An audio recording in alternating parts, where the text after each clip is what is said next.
so far, and he's doing a fantastic job for his country.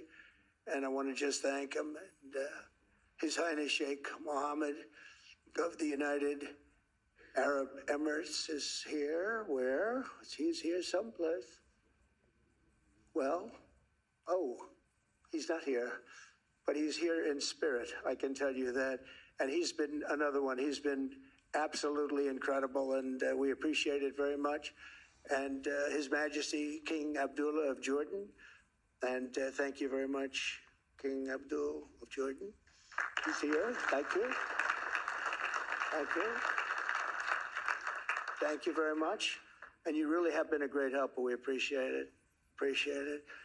Prime Minister Sharif of Pakistan, and also I have to say my favorite Field Marshal from Pakistan, who's not here, but the Prime Minister is here, and you're going to give his regards. Where are you?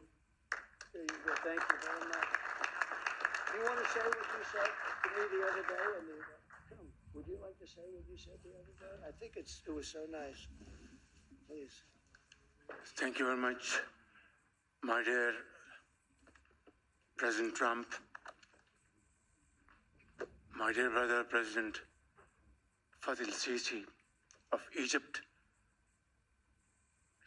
Majesties, Highnesses, Excellencies, ladies and gentlemen, Assalamu alaikum, and a very good evening.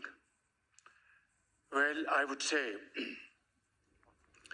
today is one of the greatest days in contemporary history,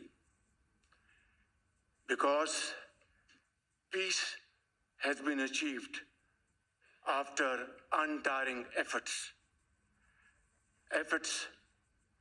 led by President Trump, who is genuinely a man of peace, who has relentlessly and untiringly worked throughout these months, day in and day out, to make this world a place to live with peace and prosperity.